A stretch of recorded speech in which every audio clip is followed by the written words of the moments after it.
Ce matin, on va entreprendre un nouveau chapitre et il s'appelle le gouvernement politique. C'est pour ça qu'on vous demande, ça vous tente-tu de parler de politique?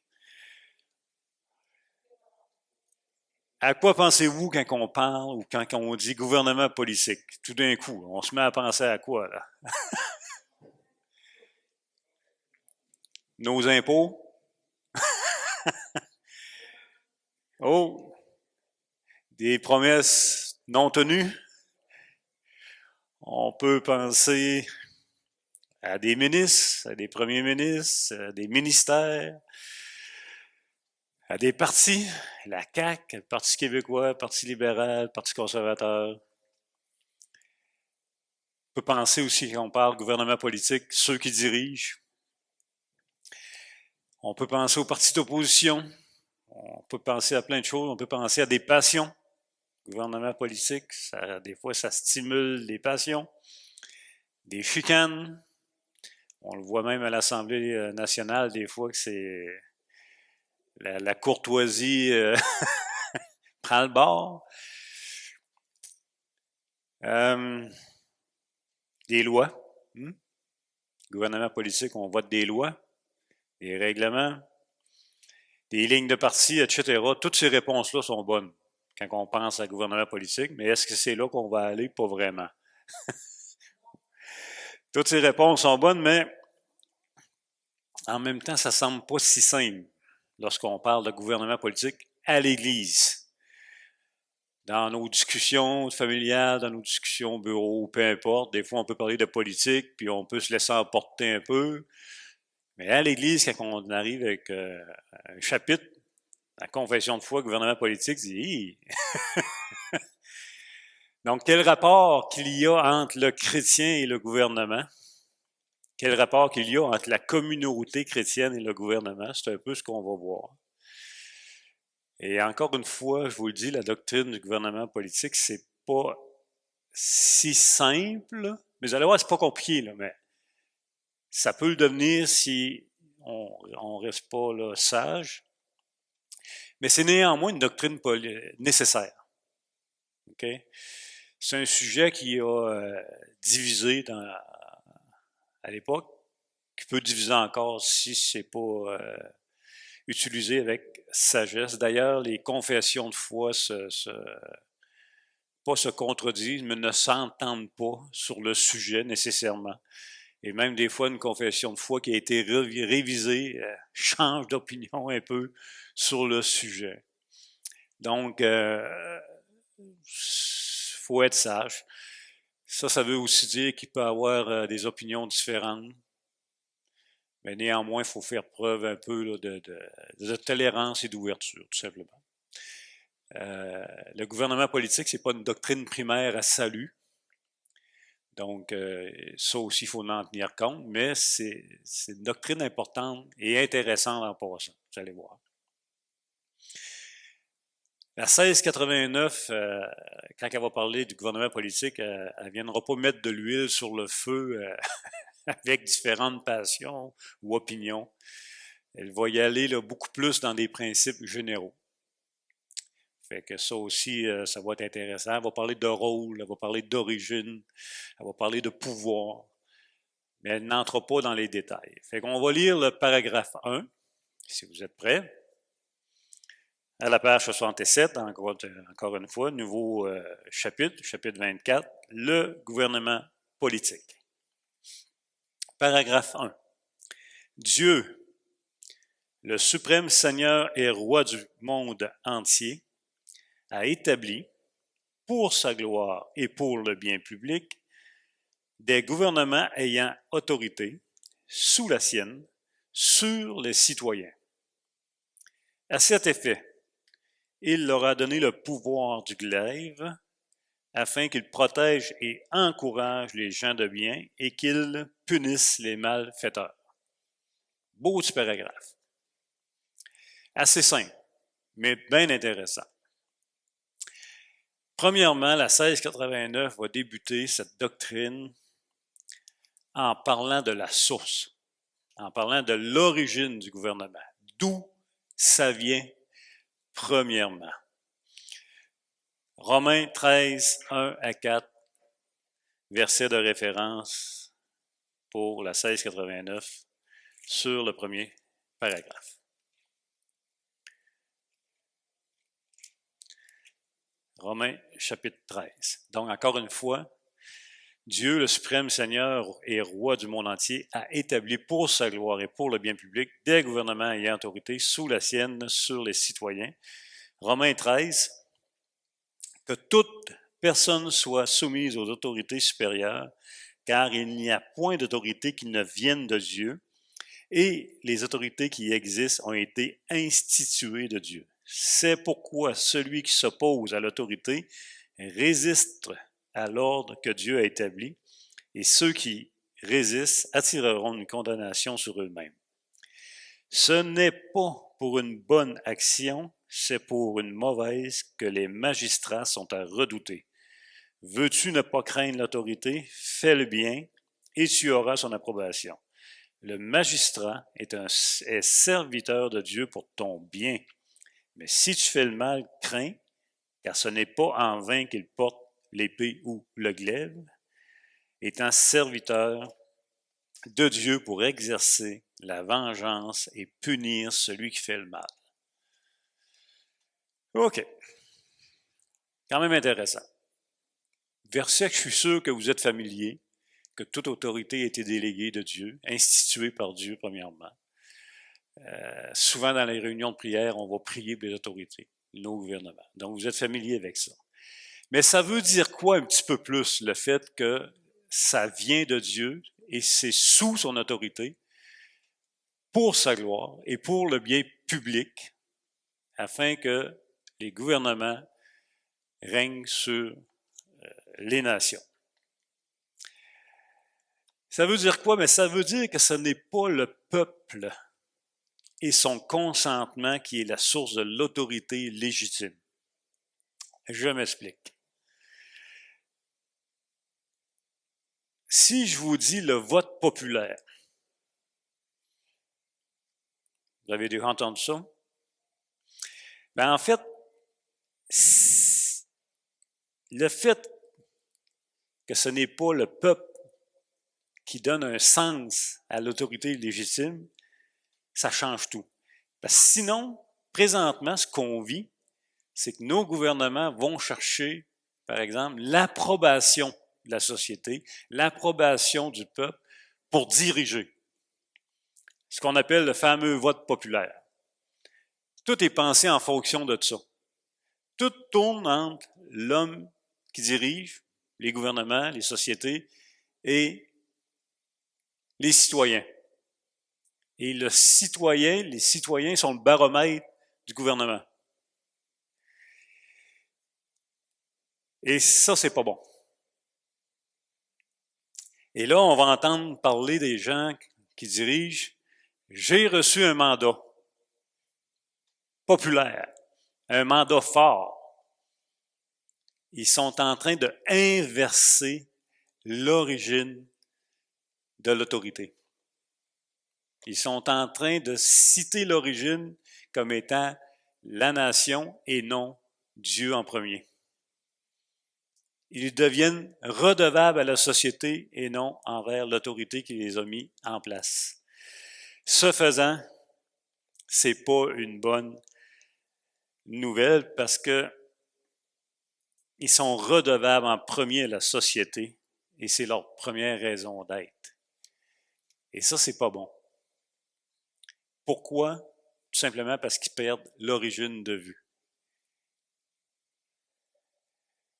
Perdant de vue l'origine de toute autorité déléguée, l'homme devient l'autorité.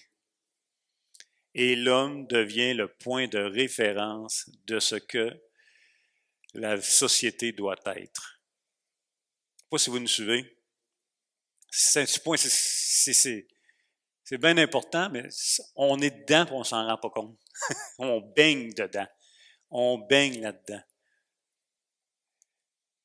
Si on perd de vue l'origine de l'autorité déléguée, ben on devient notre propre autorité et on va définir nous-mêmes ce qu'une société devrait être, ce qui est bon.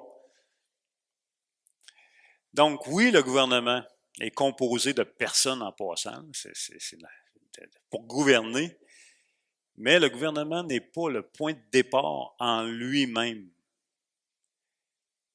Il est une autorité sous l'autorité de Dieu.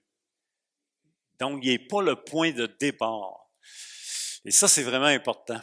Parce qu'aussitôt qu'on perd de vue Romains 13, là, ce qu'on vient de lire, que toute autorité a été instituée de Dieu, si on perd de vue ça, ben, l'homme s'auto-proclame l'autorité suprême, tout simplement. Et donc, en se déclarant autorité suprême, il se donne le droit de définir ce qui est bien et ou ce qui est mal pour le peuple, pour la société. Et c'est là que le fameux baromètre devient un cercle vicieux. On sème une idée. Elle passe pas dans la population, on la met de côté. On la ressème 5 ans plus tard, hop, ça commence à passer dans la société. On lui donne, la société lui donne l'autorité et on passe un projet de loi comme ayant le droit suprême de décider ce qui est bon ou ce qui est mauvais. Parce qu'on perd de vue Romains chapitre 13, que toute autorité déléguée provient de Dieu et est sous l'autorité de Dieu. Donc, dans sa providence, Dieu a établi tout gouvernement et exige quoi? L'application de la justice. Ce n'est pas parce qu'un gouvernement, en passant, est corrompu qu'il n'est pas une autorité déléguée. Ça fait suer peut-être un peu, mais l'autorité déléguée ne se... C'est pas que ça n'a rien à voir, mais toute autorité est déléguée, corrompue ou pas. Toute autorité a des comptes à rendre, puis toute autorité est sous l'autorité de Dieu. Fait que je peux pas m'esquiver en disant, entre guillemets, mettons, notre gouvernement, s'il était corrompu comme dans certains pays, que je ne dois pas respect. Et là, faites attention, je ne suis pas en train de dire que vous devez faire ou obéir à des affaires qui n'ont pas d'allure. C'est pas ça le point. Mais on ne peut pas dire, par exemple, écoutez, on ne peut pas dire notre gouvernement il est corrompu, fait que mets ça de côté, j'ai pas de compte à rendre. Non, c'est pas une raison. OK? Romains 13, 1, 2 parle de l'origine des autorités. Et la 1689 va garder cette ligne-là, claire, nette et précis. Dieu a établi des autorités sous la sienne. C'est la première phrase, encore une fois. Dieu, le suprême Seigneur et roi du monde entier, a établi pour sa gloire et pour le bien public des gouvernements ayant autorité sous la sienne et sur les citoyens. OK? La 1689 ne dicte pas, par exemple, comment le gouvernement doit être composé, géré, des chambres de communes. Tu sais, elle ne rentre pas là-dedans, ni les Écritures. Mais même si le paragraphe 1 ne détaille pas le rôle du gouvernement dans son détail, dans toutes les choses, elle va quand même citer deux aspects importants. Donc, l'autorité déléguée est pourquoi? Premièrement, pour la gloire de Dieu, pour sa gloire à lui. Deuxièmement, pour le bien public, pour nous, pour notre bien à nous. Donc, encore une fois, regardez bien. Dieu, le suprême Seigneur et roi du monde entier, a établi pour sa gloire et pour le bien public des gouvernements ayant autorité sous la sienne et sur les citoyens. Donc, deux aspects. Dieu l'a fait pour sa gloire et pour le bien public. Et comment un gouvernement ou une autorité peut glorifier son créateur? Pensez-y, comment un gouvernement, puisqu'on parle de gouvernement politique, ou une autorité déléguée peut glorifier Dieu? Ben, c'est en prenant soin du peuple. en prenant soin du peuple afin que nous menions une vie paisible et tranquille en toute piété et honnêteté. 1 Timothée 2:2, le bien public.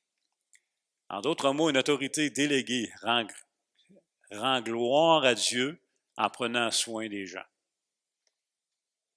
afin que nous menons une vie paisible et tranquille. Et comment, par exemple, au Québec, on peut mener une vie paisible et tranquille? Pensez-y un petit peu. Comment ça qu'on est si paisible et tranquille présentement? Si je vous demande, là, avez-vous bien dormi cette nuit de façon générale? Okay? Quand vous êtes emmené sur la route ce matin, étiez-vous inquiète?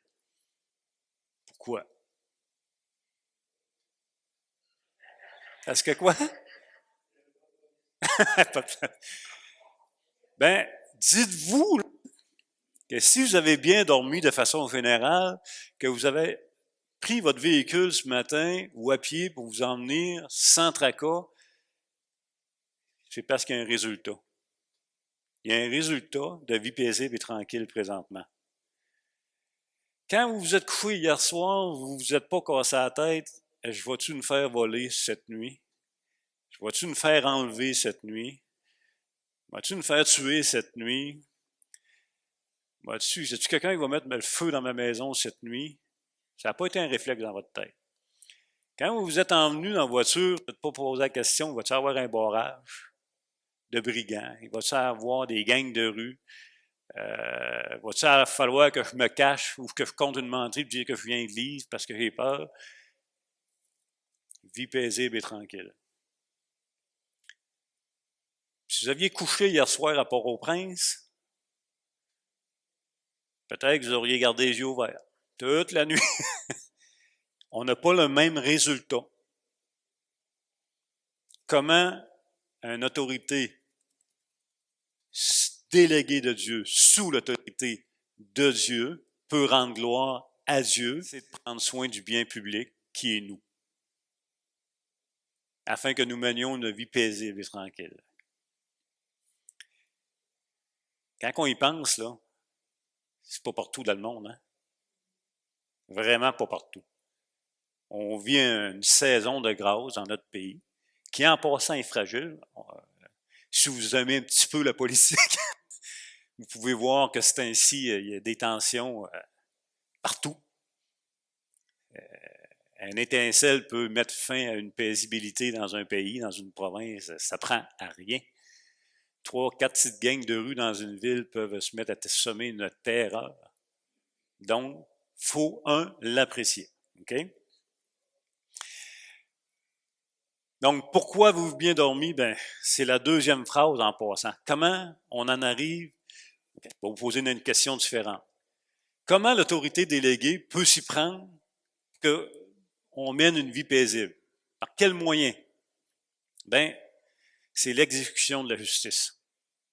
L'application de la justice. Et ça, c'est la deuxième phrase du premier paragraphe.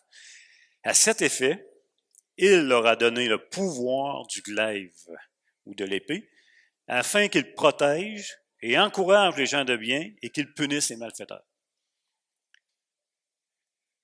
Donc, pour la 1689, le bien public passe par l'application de la justice. Et là, il me semble que tout prend son sens pour moi.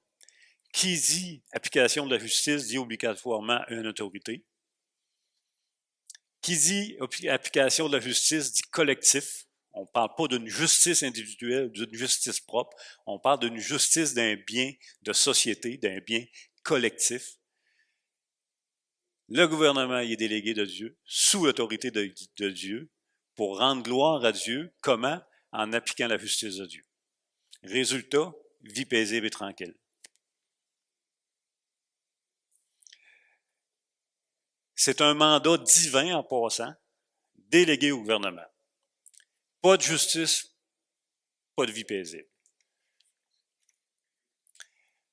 On cite souvent Genèse chapitre 9 comme étant l'endroit, si vous voulez, dans le temps où l'homme est délégué pour appliquer la justice de Dieu. On dit souvent que Genèse chapitre 9, c'est le début des gouvernements entre guillemets. le début de l'autorité déléguée à l'homme pour appliquer la justice sur l'homme. Et on cite Genèse chapitre 9, le verset 6. Si quelqu'un verse le sang de l'homme, par l'homme, son sang sera versé, car Dieu a fait l'homme à son image. Que peu importe votre position sur la peine capitale, c'est pas ça le point ce matin, mais il reste que la justice de Dieu s'applique par une autorité déléguée, par lui, sous lui, pour appliquer la justice dans la société. Et le résultat, c'est une vie paisible. L'équation est assez simple. Si une société restreint le mal en appliquant la justice par une autorité sous celle de Dieu, ben, vie paisible et tranquille. À l'inverse, si une société ne punit pas le mal, le résultat sera plus de désordre social, l'anarchie, plus de violence, plus de malfaiteurs, pas de crainte. C'est une équation facile, en fait. En passant, c'est la même affaire à la maison. Pour ceux qui ont eu des enfants, 1, 2, 3 enfants, si tu appliques une autorité saine, tu freines le mal. Si tu laisses tout aller, tu encourages le mal. Et mon verset préféré, c'est Ecclésiaste 8, 11. Ecclésiaste 8, le verset 11. Parce qu'une sentence contre les mauvaises actions ne s'exécute pas promptement, quel est le résultat? Le cœur des fils de l'homme se remplit en eux du désir de faire le mal. Parce qu'une sentence contre les mauvaises actions ne s'exécute pas promptement, le cœur des fils de l'homme se remplit en eux du désir de faire le mal. Fait qu'il ne faut pas se mettre la tête dans le sable. S'il n'y a pas de justice, s'il n'y a pas de discipline d'exercer dans une société, ça a un impact. Ça a un impact direct. C'est la même affaire dans une maison avec les enfants, c'est la même affaire au bureau, c'est la même affaire dans le sport. Un arbitre, là, écoutez, c'est pas... écoutez une game de hockey, pas un fan de hockey, mais vous écoutez une game de hockey. On va faire attention, on ne peut pas blastrer les arbitres. Là. La perception des joueurs sur la glace, c'est que l'arbitre ne punit pas 3 ou 4 bons coups. Qu'est-ce qui se passe? Ça revole de partout. Les coups vont revoler, mon ami, les gants vont revoler, c'est ça. Tout simplement parce que ce qui doit être puni n'est pas puni. Réaction normale de l'homme, on part. Fait que la justice dans une société, c'est la même chose. Vous aurez compris que quand on parle d'appliquer une justice, ben ça devrait être une justice appliquée selon les standards bibliques et non selon les standards humains. Encore une fois, je reviens, si une société perd de vue que c'est Dieu qui a institué les gouvernements, ben l'homme va s'approprier du mandat de Dieu. Il va appliquer sa propre justice selon ses propres standards. Le bien et le mal selon ses propres standards. Et c'est pour ça qu'on voit que dans une société, ce qui était sainement condamné à une époque selon les standards bibliques, aujourd'hui n'est plus condamné du tout. On n'est plus sous les standards bibliques de Romains chapitre 13. On a renversé le principe d'autorité.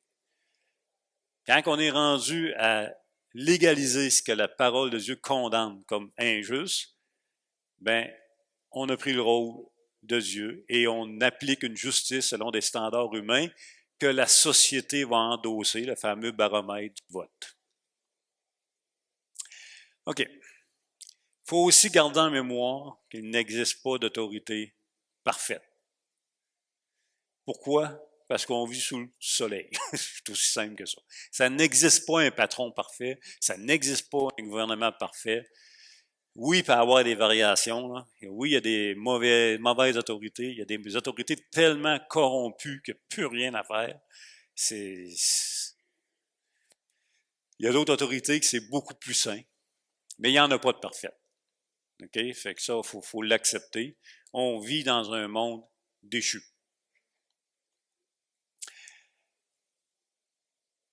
En passant,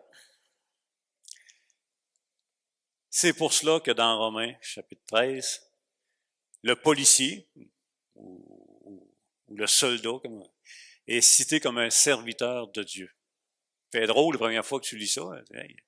Nous autres, en tant que croyants, on est serviteurs de Dieu, mais quand la parole de Dieu parle, d'entre guillemets, des gens qui sont là pour appliquer la justice, parle de serviteurs de Dieu, ben, c'est parce qu'ils sont là pour appliquer la justice de Dieu. Et Romain va nous rappeler que ce n'est pas en vain qu'il porte le glaive. L'épée. Glaive, c'est un mot d'origine gauloise, en passant. Gladius, c'est une petite épée. OK? Donc, ce n'est pas juste une décoration. C'est pas juste une décoration, mais ça peut, oui, être utilisé pour protéger les gens de bien, pour protéger le bien public. Je sais que vous avez probablement tout en tête des images d'abus ou de ci ou de ça. On ne vit pas dans un monde parfait.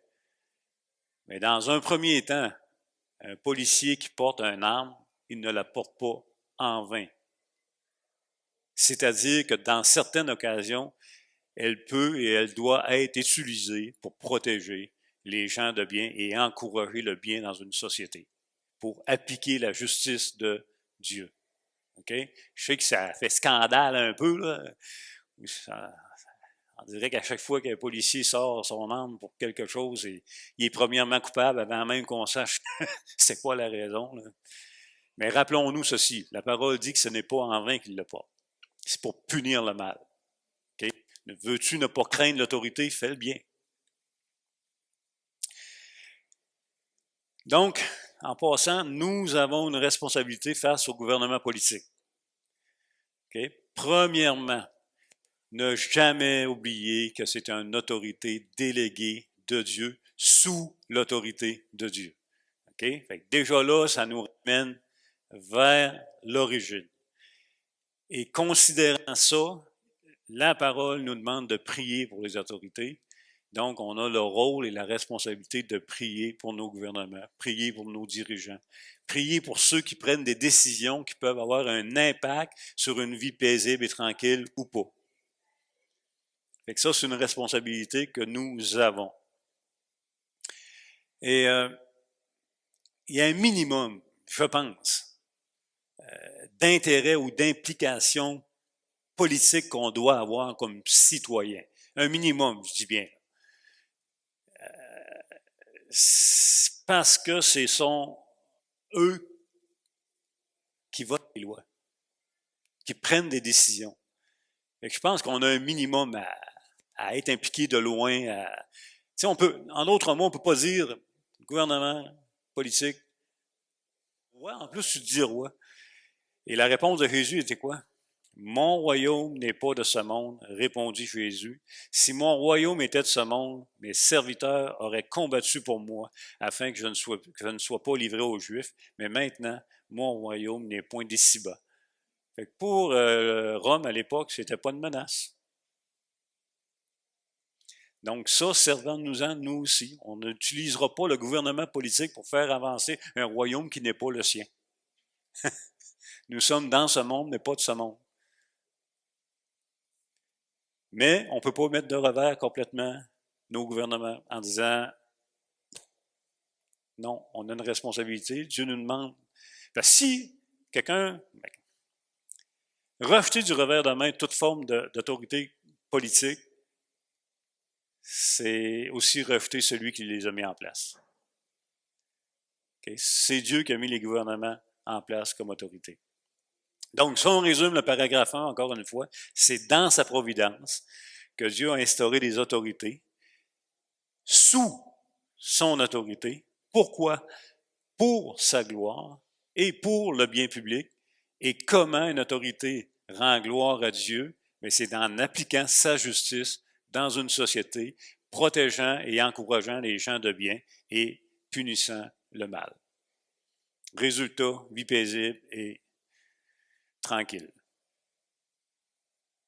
Ça va? Vous avez de l'air très silencieux ce matin. Fait que c'était le premier paragraphe sur le gouvernement politique. Bon dimanche.